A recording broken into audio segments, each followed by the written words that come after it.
32회 계산 문제는 총 몇 문제가 출제가 되었냐면 10문항이 출제가 되었습니다.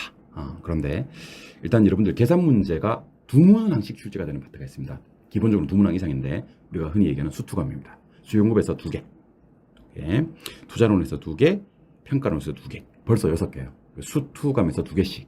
근데 왜 경제론에서는 3개냐? 이 거미집이론 계산 문제가 나오면 그때는 3개고요. 거미집이론이 안 나오면 2개만 출제가 된다고 생각하시면 됩니다. 그래서 32회 때는 거미집이론에 출제가 되는 바람에 총 3개, 이것만 해도 벌써 몇 개? 7개입니다. 시장론에서 2문제 정도 출제가 되고요. 금융론에서는 1문항 정도에서 금융론에서도 2문제 정도 출제가 될 수가 있습니다. 금융론 같은 경우는 LTV, DTI가 출제가 되는 해는 2문제까지 출제가 될 수가 있고, 원래 개발론이라는 파트에서는 계산 문제가 출제되지는 않는데 개발론은 어디에서만 출제가 되냐면 부동산 관리 파트에서 비율임대차 계산하는 거 있습니다. 비율임대차에서 임대료를 구하라 하는 겁니다. 자, 그러면 우리 첫 시간이니까 제가 요 얘기도 좀 드리고 갈게요. 우리 부동산학개론에서 총론은 계산 문제가 출제되지 않습니다. 경제론부터 출제가 되고요. 그 다음에 시장론, 그리고 정책론에서는 계산 문제가 출제되지 않습니다. 정책론, 그리고 투자론, 금융론, 개발론에서는 출제되지 않는 것이 원칙인데 아까 말씀드렸죠. 비율임대차에서 출제가 될 수 있다. 그리고 평가론. 하지만 어디에서는요? 수요 공급, 투자, 감정평가로서는 일단 무조건 2문제 이상씩. 그리고 경제론에서 어디서 나와버리면, 거미집이론에서 나와버리면 3문제까지. 오케이. 그리고 시장론, 계산문제 생각보다 많은 문항이 출제가 되고요. 금융론도 2개씩은 꼭꼭 출제가 된다. 이렇게 한두 개씩은. 그래서 여러분들이 일단 계산문제 어디서 나와요? 그러면 어디서 나온다고요? 수투, 감 2문제씩. 그리고 어디요? 시장, 금융 요 5개 파트를 기억하시고, 예외적으로 부동산 개발론에서는 비율임대차, 부동산 관리 파트에서 비율임대차에서 출제가 될 수가 있다라는 생각을 하시면 좋겠습니다. 그럼 해마다 출제되는 계산 문제들을 지금 살짝 한번 분석을 해보고 갈게요. 첫 시간이니까. 일단 경제론에서는 균형하고 탄력성이요. 그리고 거미집이론은 나올 수도 있고 안 나올 수도 있고.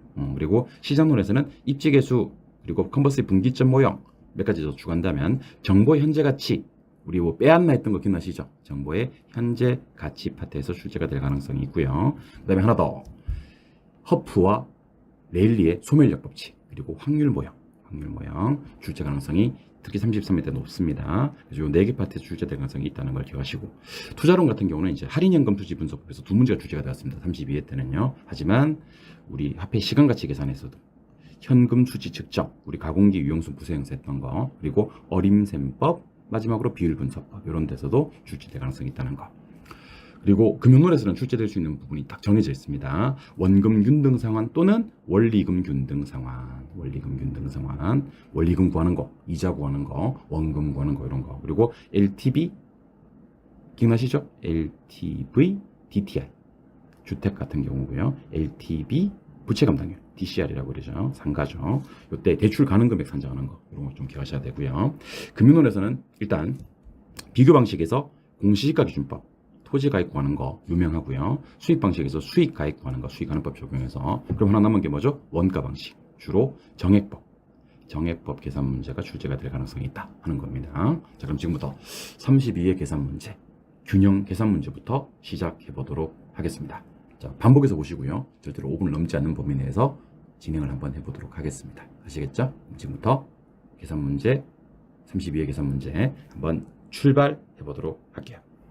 경제론의 이제 균형 관련되는 계산 문제인데요. 문제 화면 끝에 읽어보시면 균형 가격 간의 차익을 구하라 하는 문제가 나왔습니다. 일단 여러분들은 균형 가격을 어떻게 구하느냐를 아셔야 되겠죠. 균형 가격은 QD 하고요. 수함수, QS 하고요. 응급함수 같게 만드시면 됩니다. QD와 QS를 같게 만들었을 때 구하는 P가 균형 가격이 됩니다. 근데 문제가 지금 QD는 얼마라고 나오지 않았고 P는 200-2QD로 나왔고요. 또 QS가 얼마라고 나오지 않았고 이 P는 40 플러스 QS로 출제가 되었습니다. 이걸 갖다가 어떻게 정리를 하셔야 되냐면 QD를 향해서 정리하셔야 됩니다. 그럼 좌변 우변을 정리하시면, 자, 이거 정리해 드릴게요. 이 QD는 200-P 이렇게 하시면 돼요. QD만 남기라 그랬죠. 그럼 2를 나눠주면요 100 마이너스, 원래는 2분의 1P인데 분수 계산을 하기 싫으신 분들은 0.5P 하셔도 됩니다. 그래서 QD는 자, 요거 요렇게 넘기고 요거 요렇게 넘기고 해서, 그리고 2로 나눠줘서 QD는 100-0.5P가 되고, QS는 어떻게 정리를 하시면 되냐면요, 요것만 이렇게 넘기면 됩니다. 40만 왼쪽으로. 그러면 2P-40이 됩니다. 그러면 이제 우리는 누구와 누구를 같게 만들어 줄 수가 있어요. QD 요놈이랑 QS 요놈이랑을 같게 만들어줄 수가 있는 겁니다. 근데 새로운 시장이란 말이 나옵니다. 새로운 시장. 새로운 시장은 수요자 수고 숫자가 2배가 되는 경우예요. 그래서 아까 QD가 얼마라고 했는데 100-0.5P라고 했는데 얘들이 2배가 되는 겁니다. 그럼 QD를 새로 만들어 주셔야 됩니다. 뭐 곱해서 2 곱해서 2를 곱하면 얼마가 됩니까? 200 마이너스 그냥 P가 됩니다. 1P. 그래서 첫 번째는 요거 같게 만들어주고 두 번째는 요거 같게 만들어주시면 돼요. 그래서 한번 해보겠습니다. 100-0.5P는 얼마요? 2P 40 넘어가면 몇 P요? 2.5P 2.5P 그러면 140 P는 자 계산기 꺼내서 우리 계산기 꺼내서 140 2.5는 때려주면 얼마요? 56이 나옵니다. 오케이. 두 번째는 요거 2개 같게 만들어 주셔야 돼요. 요거 2개. QD는 2배 곱한 거 200 P는 2P 40 이렇게 되는 겁니다. 이건 좀 지우고 그러면 어떻게 되나요? 3P가 되겠고 240이 되겠죠. 그럼 P는 얼마? 38, 24, 80이 됩니다. 문제가 뭘 물으냐면 기존 시장하고 새로운 시장하고 균형가격의 차익을 보라 그랬습니다. 그럼 기존 시장에서는 균형가격이 얼마요? 56이요. 새로운 시장 균형은 얼마요? 80이요. 그러면 차액은 얼마요? 24 해서 답은 1번이 되는 문제입니다. 이 문제표에다가는요 1분이라고 적어 놓으시고 1분 안에는 풀어보시는 연습을 하셔야 됩니다. 문제 푸는 거 중요한 거 아닙니다. 1분 안에 푸는 것이 핵심입니다. 1분 안에 푸는 방법을 다시 한번 소개를 해드리면 일단 무조건 머릿속에 균형 가격을 구할 때 또는 균형량을 구할 때는요 QD와 QS를 같게 만든다가 핵심. 오케이. 근데 문제가 P는 얼마 또는 뭐 2P는 얼마 이런 식으로 나왔을 때는요 좌변 우변을 정리해서 QD는 얼마로 만들어준다. 오케이. 그 다음 공급함수도 QS는 얼마로 만들어준다. 여기 첫 번째 핵심. 두 번째, 수요자가 2배가 되었다. 그러면 아까 구해졌던 QD 얼마에서 곱하기 2를 들여준다는 거예요. 오케이. 그러면 새로운 시장 수요함수가 또 다시 탄생을 할 거 아닙니까? 그죠? 그러면 바뀌기 전에 기존의 QD하고 QS를 갖게, 바뀐 후에 새로운 시장의 균형 QD와 QS를 갖게, 그렇게 해서 균형 가격과 균형량의 차이를 구하시면 됩니다. 1번 문제 해결하는 방법 기억해 주시면 좋겠습니다. 자, 그러면 이제 2번 문제 수요의 탄력성 문제인데요. 일단 공식을 한번 써보겠습니다. 지금 문제에서 물은 내용은 수요의 가격 탄력성이고요, 수요의 교차 탄력성이고요. 이 두 재와의 관계를 물었는데 이 문제는 30초 많이 드린 거예요. 30초 컷이 가능해야 됩니다.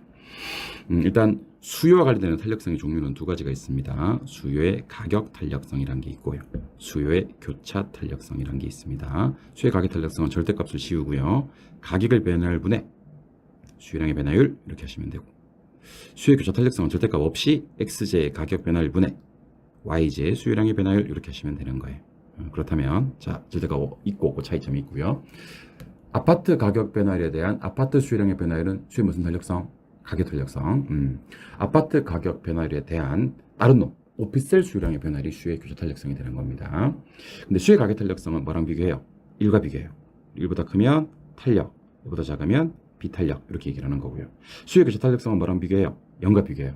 0보다 크면 플러스, 0보다 작으면 마이너스. 그래서 0보다 크면 대체제가 되는 거고요, 0보다 작으면 보완제가 되는 겁니다. 그래서 공부하시는 방법, 교소영이가 가일까요? 장동건 와이프 이름이 뭐죠? 교소영이죠. 교소영 알고 계시죠? 그리고 우리 뭐 이렇게 사과, 뭐 그다음에 귤, 그다음에 파인애플, 뭐 아린지, do you know 아린지? 이런 걸 뭐라 그래요? 프루트, 가일이라고 하죠. 가일.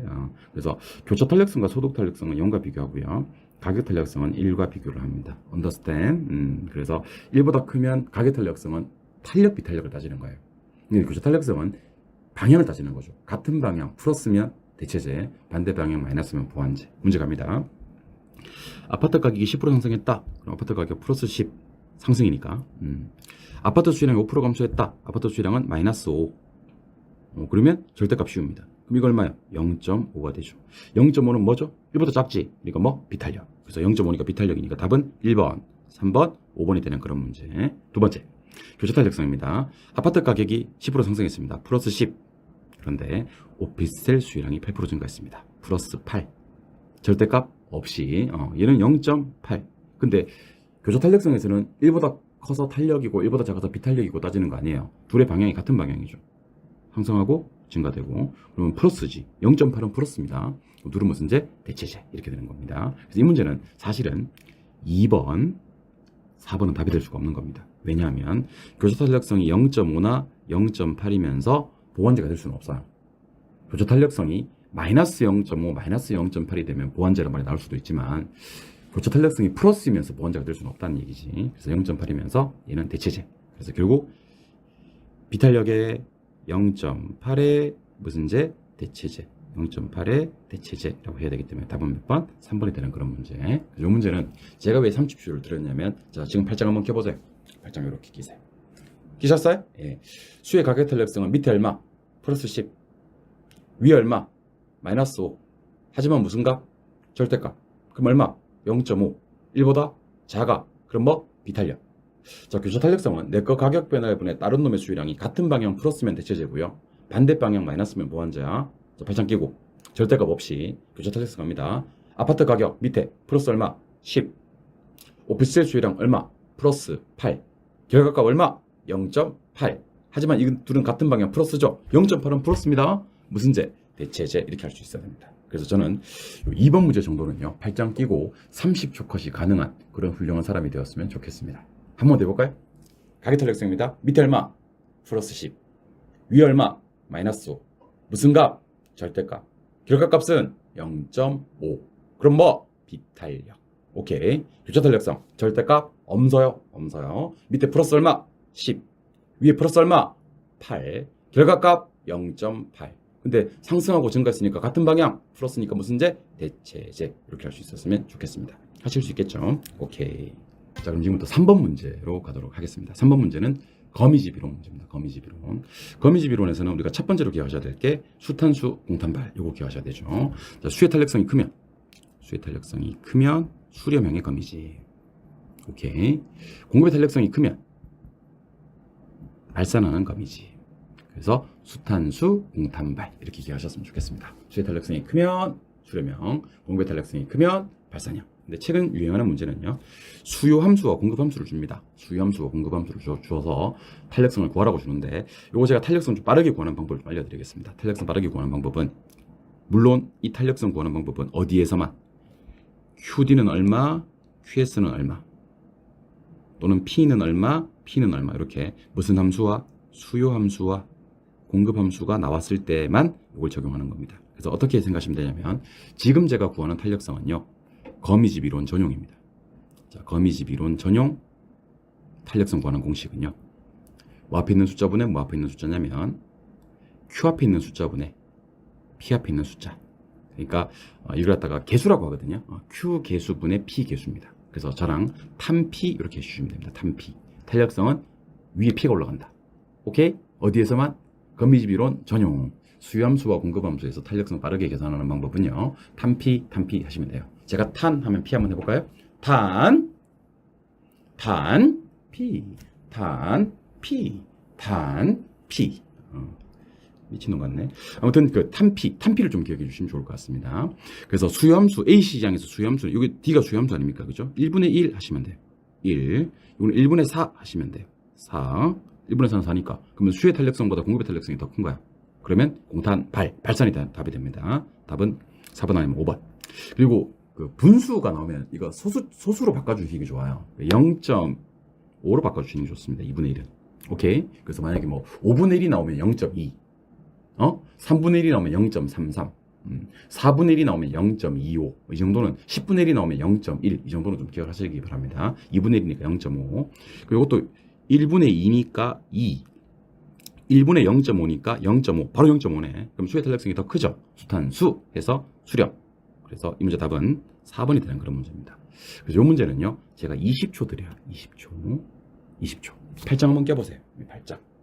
여러분들 저기 그 미국 가보셨나요? 미국에 가시면 이렇게 운전을 이렇게 우리나라하고 저기 운전면허증이 이렇게 호환이라고 하나 그러다가 통용이 된다고 그러더라고요. 그래서 미국에 렌트를 해서 이렇게 왜 서부 텍사스 같은데, 텍사스가 서부 맞나? 이렇게 운전을 하다가 가지 않습니까? 그죠? 근데 뭐 이렇게 너무 이렇게 여행에 심취해서 속도를 좀 높이지 않습니까? 그러면 경찰이 잡아요. 근데 미국은 총기를 가지고 있을 수 있는 나라지 않습니까? 총기가 뭐 주마다 좀 다르지만. 그래서 그 경찰이 내리라고 하기 전까지는 여러분들 내리시면 안 돼요. 차에 가만히 있어야 됩니다. 내리면 어떻게 돼요? 총 맞아. 그리고 항상 이렇게 내리라고 하더라도요. 딱 내렸을 때 나는 총이 없다. 총이 없다는 걸 보여주셔야 되거든요. 오케이? 그래서 제가 여러분들한테 자, 3번 문제 암산으로 풀어봅시다. 그러면 팔짱을 딱 끼면서 나는 뭐가 없다. 펜이 없다. 그런 걸 저한테 보여주셨으면 좋겠습니다. 오케이? 그래서 팔짱 끼세요. 그러면 이건 개론생이 펜을 사용하지 말고 풀라는 문제구나 라고 한번 생각해 보시라는 얘기입니다. 오케이? 왜냐하면 여러분들이 혹시 펜을 꺼내다가 내가 오해를 해서 그 총인 줄 알고 내가 쏠 수도 있으니까. 이상한 얘기였나요? 아무튼 그러면 자, 팔짱을 끼고 저랑 지금부터 요거 암산으로 탄력성 한번 구해보겠습니다. 요 문제. 자, 3번 문제. 그래서 진짜 20초 컷이 가능한지를 한번 볼게요. 자, A 주택시장에서 수의 탄력성은 얼마? 1분의 1에서 1. 탄피니까. 얘는 1분의 4에서 얼마? 4. 공급의 탄력성이 크니까 발산. 요거 한 10초. 그 다음에 B시장에서는 1분의 2에서 이렇게 가야 되니까 P에서 끝나야 되니까 2. 오케이. 그리고 1분의 0.5 해서 얼마? 0.5. 그럼 수의 탄력성이 더 크니까 수렴. 이렇게 하는 겁니다. 공탄 발이고 수탄 수니까 답은 몇 번? 4번이 되는 그런 문제가 됩니다. 그래서 거미집 이론 틀리시면 저는 그분을 제자로 받아들이지 않겠습니다. 아시겠죠? 갑자기 노래 한 곡이 생각이 나네요. 그 사람 나를 알아도 나는 그 사람을 몰라요. 나는 그 사람을 모릅니다. 거미집으로는 틀린 사람 제자로 받아들이지 않겠습니다. 반드시 맞춰주셔야 됩니다. 예, 오케이. 자, 일단 시장론 계산 문제는요, 뭐가 필요한 문제냐면, 그 계산기가 필요한 문제입니다. 계산기 꼭 준비를 일단 해주시고, 입지개수 LQ를 구하라는 문제인데, 시간이 좀 많이 걸렸던 문제입니다. 얘는 1분 적어두시고, 1분 안에 푸셔도 되는 그런 문제입니다. 일단, 뭐를 구하라고 했냐면, 기반산업의 개수를 구하라 그랬습니다. A지역과 B지역에 각각. 입지개수 LQ가 1보다 커야지 기반산업이거든요. 그럼 결국, 지금 물음표에 있는 게 몇 개가 있냐면, 요거 하나, 그리고 요거 둘, 그리고 요거 셋, 그리고 요거 넷, 이렇게 4개를 구하라는 얘기예요. 사실은 결국 입지개수를 4개 구해서 4개 구해서 기반산업을 구하라는 얘기인데 4개를 다 구하실 필요는 사실은 없으세요. 이 시험 문제가 A 지역만 2개 구하면 답은 나오게 돼 있거든요. 일단 제가 쭉 한번 써볼 테니까, 입지개수 구하는 공식, LQ 구하는 공식은 전국의 전특, 지역의 전특입니다. 전국의 전산업, 특정산업 분해, 지역의 전산업, 특정산업 이렇게 하시면 되고요. 이걸 번분수라고 하는데, 번분수 계산하는 방법은 제가 오늘 하나만 알려드릴 테니까 나머지 여러분들 다 계산 한번 해보시기 바랍니다. 먼저 A지역에 X산업은 입지개수가 구해졌으니까 Y산업을 한번 구해보도록 하겠습니다. 어떻게 구한다고요? 전국의 전특, 지역의 전특. 일단 됐고, 전국을 봅니다. 전국의 전체가 얼마? 190 분의 전국의 Y산업을 봅니다. 얼마? 60. A지역의 전체 얼마? 90. A지역의 Y 여기 있죠? 30. 이렇게 합니다. 그럼 여러분들은 계산기 계산하실 때는요, 30 곱하기 190 나누기 90 나누기 60 는을 때려주시면 됩니다. 그래서 항상 머릿속에 이거 곱하기 이거 나누기 이거 나누기 이거. 오케이? 처음과 마지막 거 곱해주고 가운데 2개 나눠주면 계산기가 구해집니다. 요거 계산하면 얼마가 나오냐면요, 입지개수 1보다 크네요. 1.0555555 이렇게 나옵니다. 어쨌든 1보다는 커요. 계산 방법은 이제 나중에 여러분들이 이거 곱하기 이거 나누기 이거 나누기 이거 이렇게 해주시면 되는 거예요. 그러면 이번에는 A지역에 Z산업 입지개수를 구할 겁니다. 됐고, 전국을 봅니다. 전국 전체 190분의 전국의 Z 50, A지역의 전체 90, A지역의 Z 30 이렇게 하시면, 아까 어떻게 한다 그랬죠? 30 곱하기 190 나누기 90 나누기 50 이렇게 들어주면 이거는 1.2666666 나옵니다. 제가 왜 이 문제를 갖다가 4개 다 풀 필요가 없다고 얘기를 하냐면, A지역에 가니까 Y산업도 Z산업도 전부 다 입지개수 1보다 커요.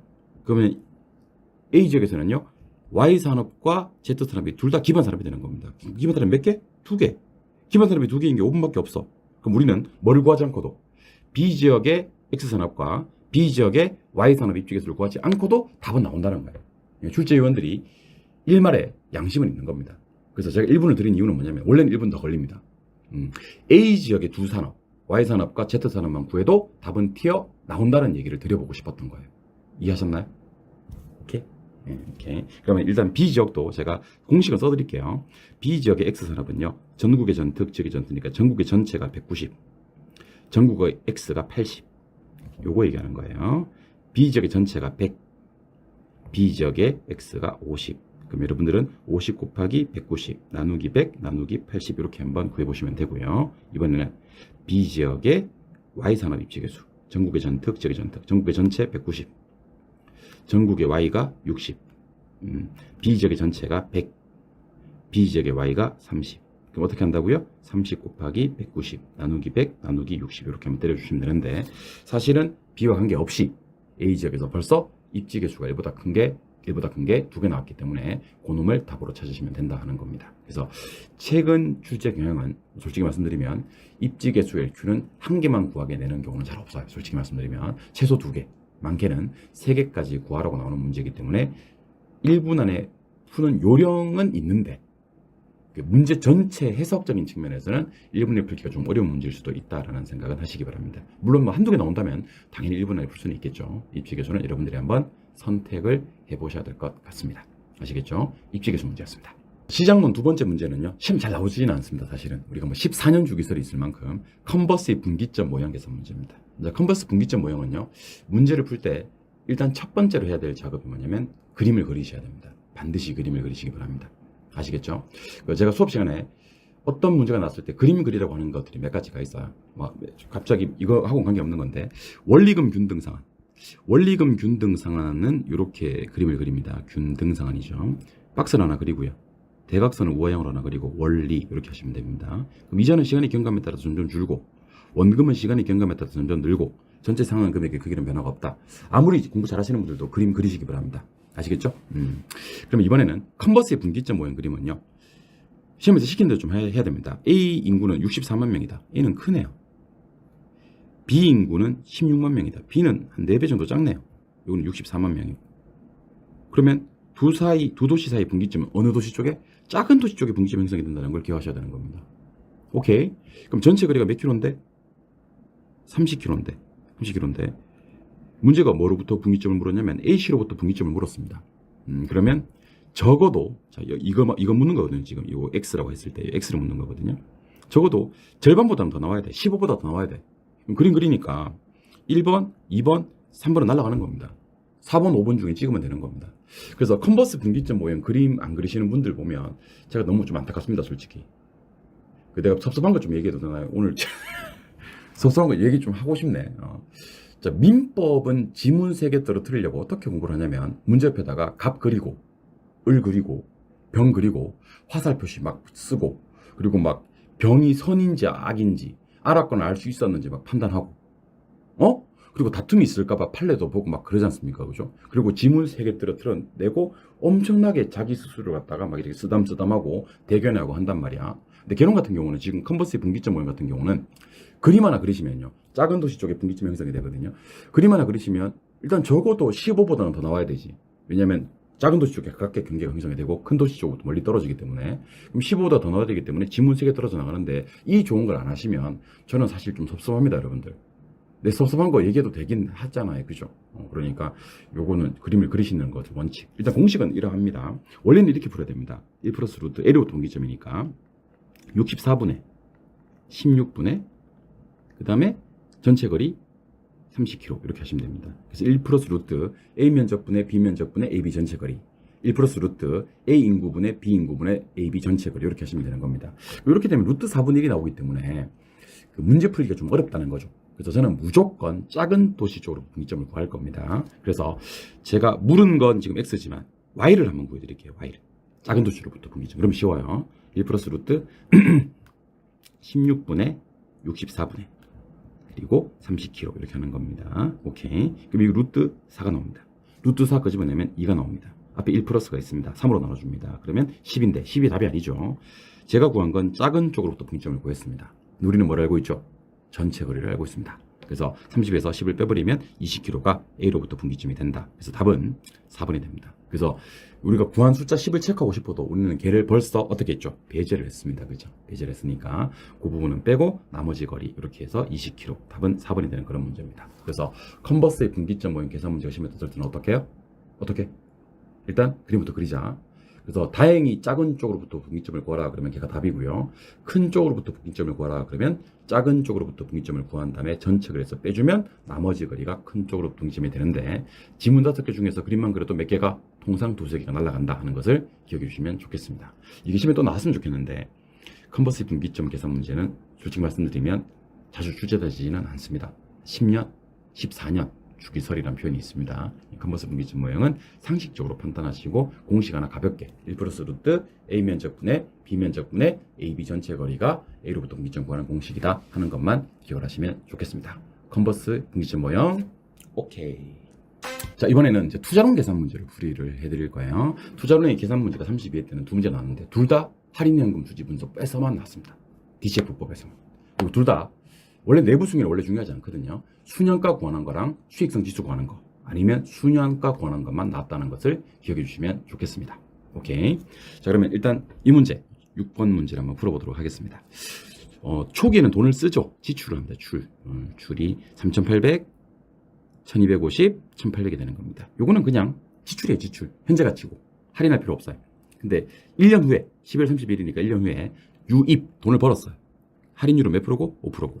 그러면 6825와 2940과 4725는요. 모두 다 언제 후에? 1년 후에 생긴 것들입니다. 1년 후에 생긴 것들. 그 죄를 현재 가치로 땡겨야 되는데 요거 여러분들 어떻게 풀이하는지를 제가 좀 알려드릴게요. 계산기 꺼내서 계산기 AC 눌러. AC 눌렀어요?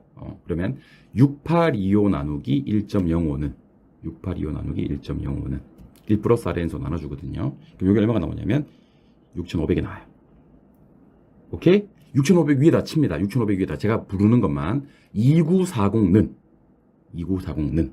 그러면 계산기에 2,800이 따요. 그쵸? 그리고 거기다가 4725는 만 누르면 얼마가 떠요? 4,500이 따요. 그래서 여러분들 지금부터 숫자 3개 한 놈으로 할인하는 방법을 알려드리겠습니다. 처음에만 하면 돼요. 처음에만 AC 누르고 6825 나누기 1.05는 해버리면 우리 계산기가 우리 주인님이 어떤 숫자를 1.0으로 나누고 싶어 하는구나 라고 계산기, 이 똑똑한 계산기가 인지를 해버린다니까. 그 다음부터는요, 숫자는만 누르면 1.05 나누기 하자는데 지가 알아서 1.0으로 나눠준다니까. 참 똑똑하죠. 그렇지 않나요? 그러니까 계산기 어떻게 누를 건지 저한테 말로 한번 출력해 주세요. 시작. AC 6825 나누기 1.05는 하면 계산기 얼마가 뜨고 6,500 메모에 넣고 2940는 계산기 얼마? 2,800 메모에 놓고 그 다음 마지막으로 4725는 하면 4,500이 뜬다는 얘기죠. 그런다면 좀 헷갈리니까 이건 좀 지워주시고 수년가하고 수익성 지수를 구해야 되는데 수년가는 빼는 거고요. 수익성 지수는 나누는 거예요. 다시 수년가는 많은 거 빼는 거, 수익성 지수는 나누는 거. 수년가는 빼는 거, 수익성 지수는 나누는 거. 그럼 수년가는 6,500에서 3,800을 뺍니다. 그러면 2,700. 그 다음 B는요, 2,800에서 1,250을 뺍니다. 그럼 1,550. 그리고 또 4,500에서 1,800을 뺍니다. 그럼 2,700. 이렇게 하시면 됩니다. 오케이. 수익성 지수는 나눠주시면 됩니다. 6,500 나누기 3,800은 1.71. 그 다음에 2,800 나누기 1,250은 2.24. 좀 작게 썼네. 그 다음에 4,500 나누기 1,800은 2.5. 이렇게 하시면 됩니다. 2.5. 칸이 좀 작네요. 다음에 좀 더 확보를 하겠습니다. 그래서 문제를 보면 수익성 지수가 제일 큰 사업은 A이다 그랬습니다. 수익성 지수가 제일 큰 사업은 A이다. 수익성 지수가 제일 작은 사업이 A입니다. A가 제일 작아요. 제일 작은 사업. 수년가가 제일 큰 사업은 B다. 수년가가 제일 작은 사업이 B입니다. 수년가가 제일 작네요. 얘가 제일 작은 사업. 수익성 지수가 제일 작은 사업은 C다. 수익성 지수가 제일 큰 사업이 C입니다. 제일 큰 사업이 얘가 제일 크네. A 수년가는 B 수년가 2.5배다. A 수년가가 얼마예요? 2,700이고요. B 수년가는 1,500이죠. 그럼 요거는 제가 한번 해볼까요? 2,700 나누기 1,500을 때려주니까 1.8배 정도밖에 안 돼요. 1.8배. 예, 그러니까 2배가 되는 것은 아니죠. 2.5배가 되는 건 아니죠. 1.7배 정도, 8배 정도. A와 C는 수년가 똑같다. A와 C는 수년가는 똑같습니다. 2,700. 이 문제 답은 5번이 되는 그런 문제입니다. 요 문제는 제가 1분을 드리는데, 사실은 수험생들에 따라서 1분이 조금 넘게 걸리는 경우도 있습니다. 그래서 제가 이렇게 표를 분석하는 문제를 시간 내에 풀 수만 있다면 참 좋은데, 풀 수 없다면 4번, 5번 중에 답을 한번 체크해 보시는 것도 추천해 드립니다. 이렇게 표를 분석하는 문제는 출제 심리학적으로 1번, 2번, 3번에 답을 줄 가능성이 조금 적어요. 그러니까 1번, 2번, 3번에서 실컷 고생을 시키고 반드시 그런 건 아닌데 4번, 5번 쪽에 답을 줄 가능성이 많으니까 혹시 시간 내에 이 문제 풀기는 좀 힘들다고 하시는 분들은 여러분들이 어떻게 한다고요? 4번, 5번을 그냥 답으로 체크한다. 이런 느낌이 좀 필요합니다. 그래서 좀 이렇게 깔끔하지 못한 것 같아서 제가 한 번만 더 풀어드릴게요. 요거는 어떻게 한다고요? 요 세 개 숫자를 전부 다 1.0으로 나눠준다. 얼마가 나온다고요? 6,500이 나오고, 그 다음 2,800이 나오고, 그 다음 4,500이 나옵니다. 이건 헷갈리니까 지워주시고, 수년가는 뒤에 거에서 앞에 거 빼는 거예요. 그럼 얼마가 나온다고요? 2,700, 1,550, 2,700. 수익성 지수는 나누는 겁니다. 뒤에 거에서 앞에 거 1.71, 2.24, 이번에 좀 깔끔하네. 2.5가 나오는 겁니다. 그래서 1번에 수익성 지수가 제일 작은 사업은 A다 라고 해야 됩니다. 제일 작죠? 2번 수년가가 제일 작은 사업은 B다 해야 됩니다. 제일 작죠? 예. 수익성 지수가 제일 큰 사업이 C다 해야 됩니다. 제일 크죠? A 수년가는 B 수년가에 2.5배까지는 안 됩니다. 한 1.7배, 8배 정도밖에 안 됩니다. A 수년가하고 C 수년가는 똑같다? 예, 똑같다. 답은 5번인데 실제 시험에서도 이런 문제는 나왔을 때 어떻게 처리할지를 한번 판단해 보시기 바랍니다. 할인연금 수지분석법에서 수년가 수익성 지수 구하는 계산 문제였습니다. 수년가 수익성 지수 계산 오케이.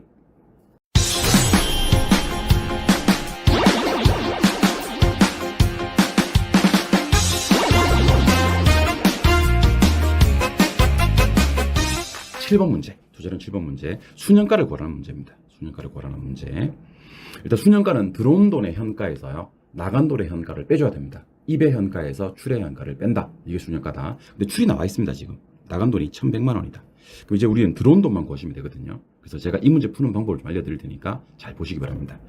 120만 원이 몇 번 나왔냐면, 6번 나왔습니다. 그래서 원래 이 문제는요, 120 곱하기 연금의 현가계수 몇 년?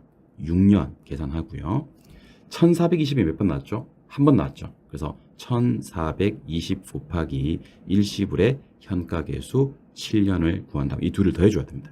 그럼 이게 들어온 돈의 현가가 돼요. 거기서 나간 돈 1,100만 원을 빼주면 되거든요. 우리는 지금 뭐가 필요하냐면 연금 현가계수 6년과 연금 현가계수 7년이 필요한 겁니다. 요건 이해하셨죠? 근데 연금 현가계수 6년이 필요한데 7년짜리 연금의 현가계수가 있는 거예요. 와, 골치 아프지 이거. 그리고 7년짜리 일시불의 현가계수가 있는 겁니다. 와, 골치 아프지 이거. 우리는 연금이 몇 년짜리가 필요한데?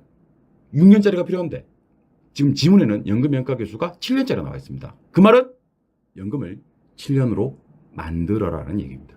한 번 더. 우리는 연금 현가계수 몇 년짜리가 필요한데? 6년짜리가 필요한데 시험 지문에 연금 현가계수가 7년짜리가 나와 있거든. 연금을 억지로 7년으로 만들어라는 얘기입니다. 그래서 120을 여기다 하나 더 써줍니다. 그러면 127번 나온 건 맞으니까. 그럼 1420에서 120을 뺐으니까 1300이 나옵니다. 여기서 이제 우리 수험생들이 많이 혼란을 겪더라고요. 저한테 이렇게 얘기를 하더라고요. 아니 쌤 120 어디서 나왔지? 120이 제가 만든 거예요. 쌤 그거 왜 만들었지? 왜 만들었냐면요. 연금의 현가계수 6년짜리가 없으니까. 연금의 현가계수 7년 하려고. 쌤 그럼 1300 어디서 나왔지? 1420에서 120을 빼니까 1300이 남은 겁니다.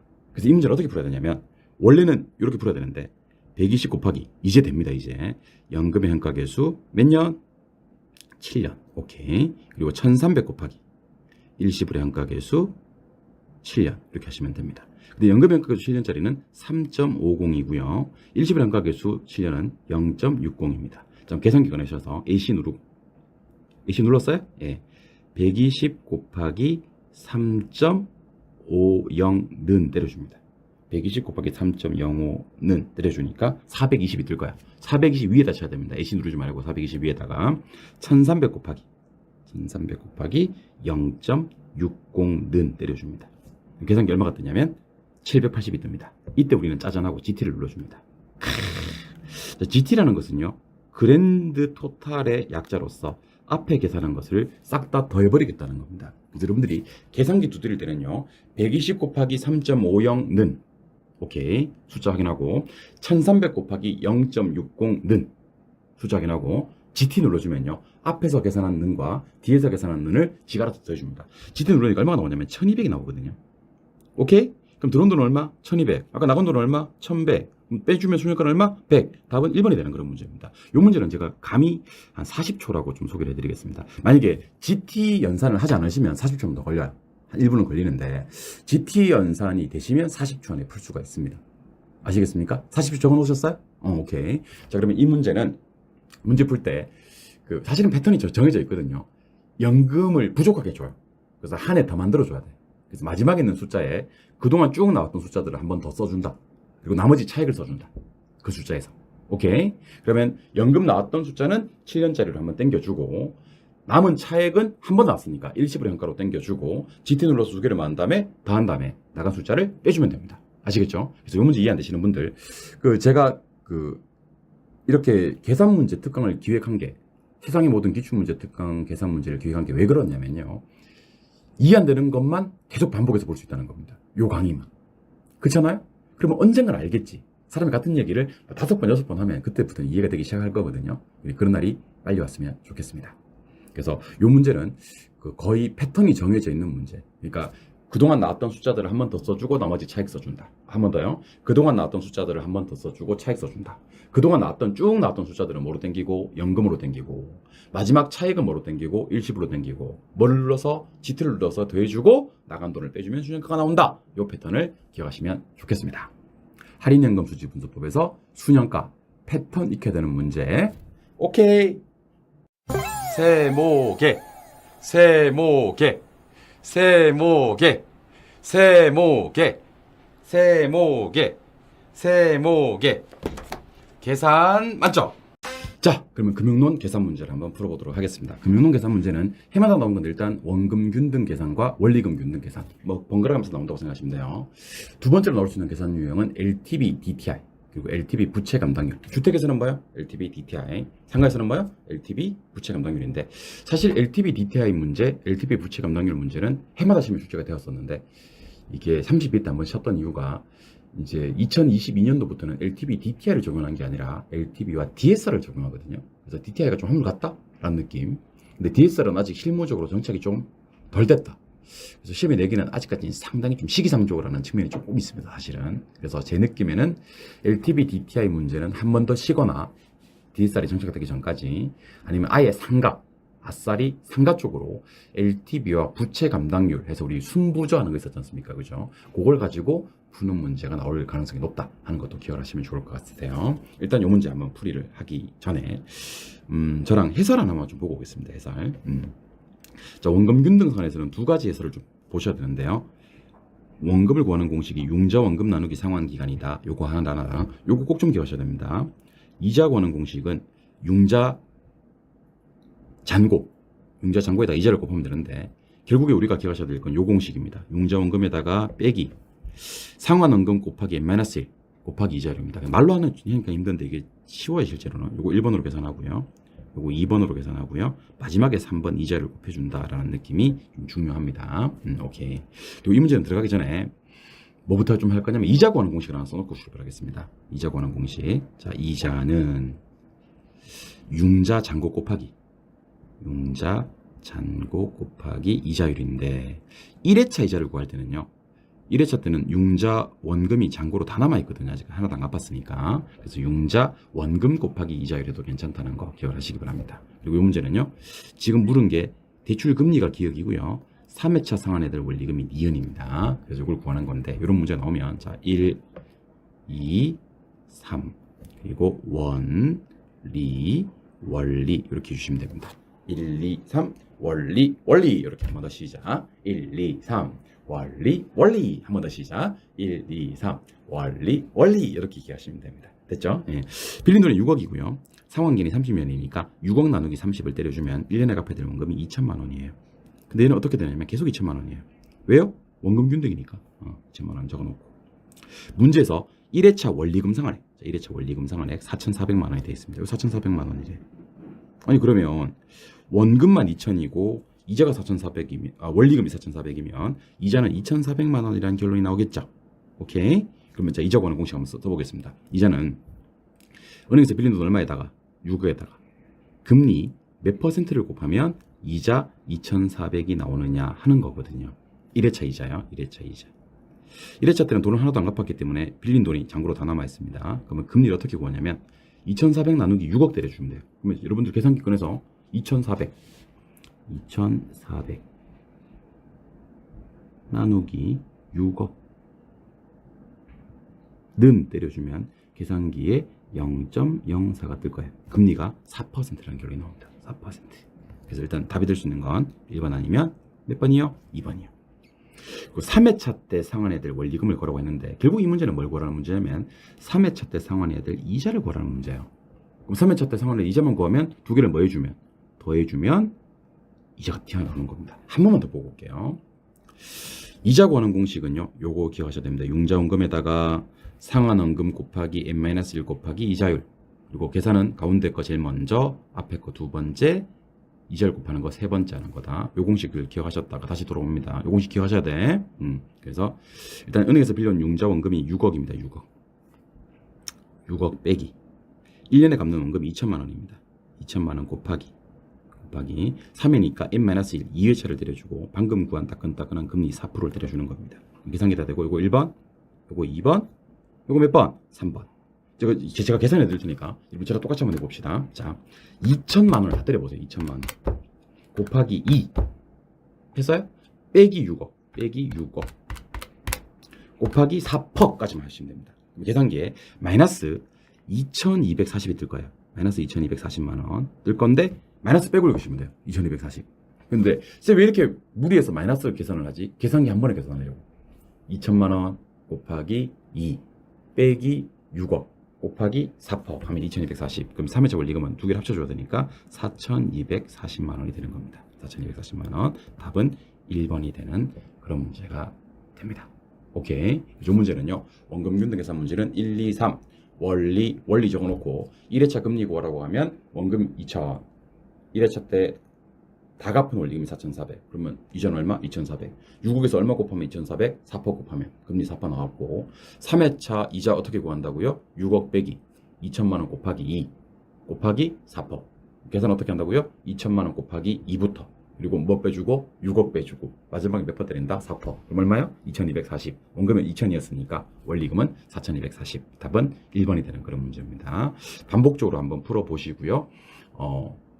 사실은 33회에서는 원금 균등 계산 문제가 나왔으니까 원리금 균등 계산 나올 확률이 훨씬 더 높다는 것도 생각을 해주시면 좋겠습니다. 어쨌든 원리금 상환 방법 계산하는 문제 오케이 클리어. 자, 이제 감정평가론 두 문제가 남았는데요. 감정평가론은 원래 계산 문제가 크게는 세 가지 형식입니다. 원가 방식에서는 이제 정액법으로 적산가액 구하는 거랑 비교 방식에서는 거래사례 비교법, 공시지가 기준법으로 비준가액 또는 토지가액 구하는 거.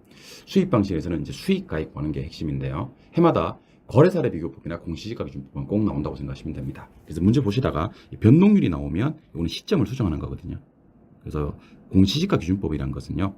비, 시, 지, 개, 급입니다. 비, 시, 지, 개, 급 하시면 돼요. 사전 보정은 없죠. 근데 원래는 그 밖에 보정을 안 하는 게 일반적이었는데 작년 시험부터 이 그 밖에 보정 1.5가 들어왔다는 게 핵심이 됩니다. 알겠죠? 그리고 저랑 우세 열세, 물론 전제 조건은 대상 토지입니다.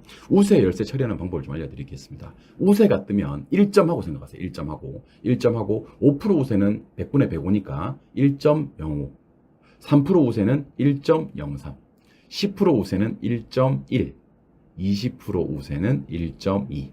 오케이? 예. 열세 한번 해볼까요? 열세는 0점하고 100에서 그 숫자를 빼는 거야. 100분의 얼마지만.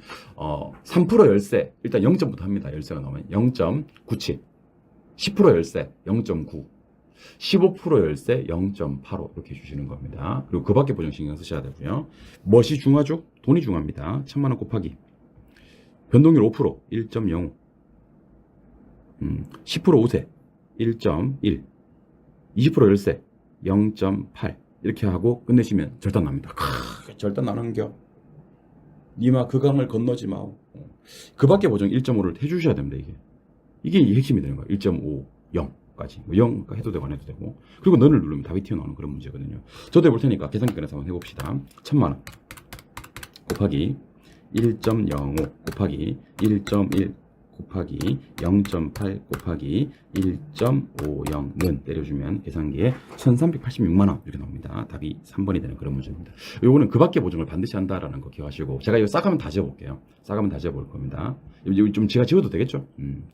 요 문제는요, 문제 잘 체크해 놓으셨다가 그 추석날 가족들 많이 오지 않습니까? 친인척들. 그때 이제 요 문제 딱 펴놓고, 자 보자, 나 요즘 공인중개사 공부하잖아, 왜 이렇게 얘기를 좀 하고요. 옆에 전 붙이고 있겠지 이렇게.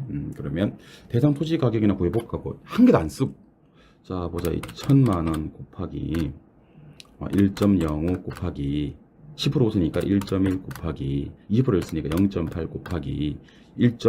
그 밖에 보정도 해야 되네 이 문제 하고 내려준 1386만 원, 답 3번이네 하고 이렇게 풀어주셨으면 좋겠습니다. 아시겠죠? 이 문제는 사실은 20초 컷이 가능해야 되는 문제입니다. 20초 컷. 거래사례 비교법 공시가 기준법은요, 20초 넘어서면 모르는 거예요, 그냥. 아시겠죠? 예, 그래서 열세 우세만 좀 연습하시고 나면 되는 거니까요. 절대로 책에다 어떤 짓도 하지 마시고 한번 풀어보시기를 간절히 바라봅니다. 마지막으로 한 번만 문제 보시면서, 자, 지금 문제 보고 계시나요? 한번 해봅시다. 자, 시작. AC 1000만 원 곱하기 1.05 곱하기 1.1 곱하기 0.8 곱하기 1.5는 해주시면 된다는 거. 이 속도 맞춰주시기 바랍니다. 간혹 저한테 말씀을 조금만 천천히 해주시면 어떨까요? 이렇게 하시는 분들이 계시는데, 제 말을 천천히 하게 만들어서 다망하지 말고 여러분들 속도를 높이셔서 우리 이제 상향 평준화가 한번 되어 봤으면 좋겠습니다. 아시겠어요? 저를 끌어내려서 하향 평준화하지 마시고 여러분들 실력을 끌어올려서 상향 평준화로 갑시다. 공시지가 기준법으로 구한 대상 토지 평가가액 구하는 거 오케이. 클리어. 자, 대망의 10번 이제 수익 방식, 직접 하는 법이라고 했는데 사실은 뭐 수익 하는 법을 얘기하는 겁니다. 직접 하는 법, 수익 하는 법 같은 말로 처리하세요. 그냥 수익 하는 법으로 구한 수익가액 구하는 공식. 수익가액은 원래 공식은 이렇습니다. 순영업소득을 환원위로 나눠주는 겁니다. 순영업소득을 환원위로 나눠주면 수익가액이 튀어나오는데, 순영업소득부터 주는 경우가 잘 없어요. 잘 없어서. 그러면 일단 여러분들 보세요. 가능총소득에다가 공시를 빼면 유효총소득이 나올 거 아닙니까? 그쵸? 여기서 뭘 빼면? 영업경비를 빼면 순영소득이 나올 거 아닙니까? 그쵸? 그럼 순영소득 나왔으니까 나누기 뭐 해주면 환원이율 해줘버리면 수익가액이 한 방에 튀어나와버립니다. 수익가액이. 그래서 여러분들은 제가 앞으로 수익가액 어떻게 구해요? 라고 물으면 이렇게 얘기하시면 됩니다. 가능총소득에다가 빼빼나? 가능총소득에다가 빼빼나? 이렇게 하시면 됩니다. 빼빼로? 아니죠. 빼빼나? 맞습니다. 빼빼로? 아니죠. 빼빼나 맞습니다. 빼빼나 맞습니다. 현타고네. 빼빼나 기억하시기 바랍니다. 가능총소득에다가 공실 빼고 영업경비 빼고 환원율 나눠버리면 수익가격이 바로 튀어나와버립니다. 그래서 이 문제는요, 감히 말씀드립니다만은 내용만 제대로 알고 계신 분들은 15초 컷. 15초? 응? 15초 컷을 했으면 좋겠습니다. 15 세컨드. Understand? 진짜 미친 거 아니에요. 가능총소득 얼마 있어? 7천에서 빼기 몇 퍼? 5% 빼면 돼. 계산기 제가 알아서 해줍니다. 그리고 유효총소득의 몇 퍼? 40%. 그럼 빼기 40%. 빼기 40%. 환원율 몇 퍼? 10%. 나누기 10%. 끝. 그래서 15초가 가능한 거예요. 다 튀어나옵니다. 한번 해봅시다. AC 7천만 원 다 눌러요. 다 누르는 게 결국에 제일 편해. 7천만 누르려고 그랬지. 그런 말 하지 말고 7천만 원. 0 두 개짜리 있는데 그거 두 번 더 눌러주는 게 여기 힘드나 그게? 7천만 원. 오케이. 빼기 5%. 그러면 뭐 6,650인가 나올 거예요. 빼기 40%. 그럼 계산기에 뭐 3,990이 나올 거예요. 나누기 10%까지 하면 39,900 해서 답이 4번이 되는 그런 문제입니다. 사실 제가 이걸 난이도 중으로 표시를 했는데, 사실 이런 문제는 공식만 알고 있으면 난이도 하예요. 근데 제가 이걸 난이도 중으로 내볼까요? 유효 총소득의 40%일 때는 답이 39,900이었습니다. 그죠? 근데 제가 문제를 살짝 바꿔서 가능 총소득의 40%다. 이렇게 문제를 내볼게요. 이게 유효 총소득의 40%냐, 가능 총소득의 40%냐에 따라서 상황이 180도 달라집니다. 재밌습니다. 아주 재밌습니다. 자, 그럼 아까 유효의 40%는 그냥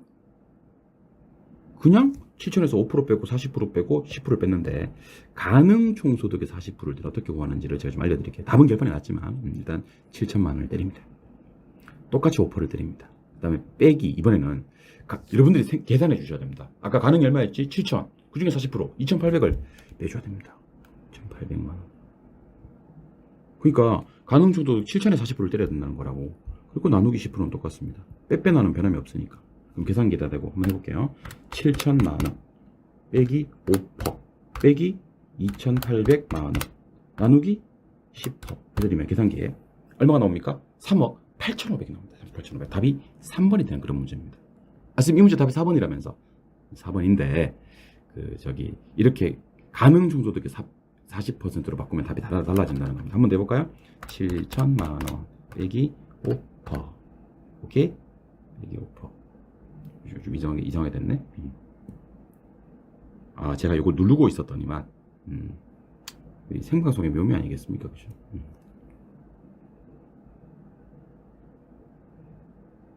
좀 화면이 좀 지금 작아졌죠? 작아졌지만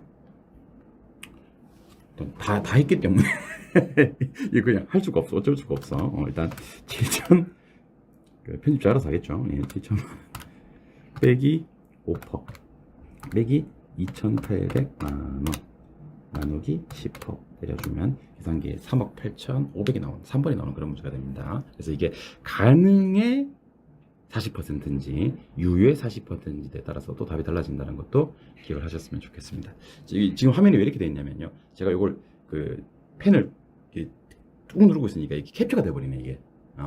그래서 생기는 문제 같습니다. 이거는 여러분들 넓은 아량으로 양해를 해주셨으면 좋겠습니다. 이렇게 해서 우리 32의 문제 총 10문제를 깔끔하게 풀어봤고요. 이해 안 되는 문제는 반복적으로 보시다 보면 실력이 반드시 늘고요. 그리고 반복적으로 보시기 전에 전체 10회분 기출을 한번 쫙 보는 걸 좋습니다. 왜냐하면 중복되는 내용들이 상당히 많습니다. 그래서 그때 32회가 이런 내용이었구나 라고 생각이 나중에 드실 경우가 있기 때문에 혹시 중간에 이해 안 되는 문제가 있다 하더라도 너무 그 문제에 매몰돼서 그 문제만 파지는 않으셔도 좋습니다. 일단 10회분을 전체를 보시고 이해 안 되는 거 좀 한 번 더 보시는 것을 저는 추천합니다. 이렇게 해서 10번 수익 가입 구하는 문제까지 오케이. 마지막으로 32의 부동산 학개론 기출문제 중에서 계산 문제 모든 문제 오케이. 클리어. 우리 31회 때 봐요. 안녕. 클리어.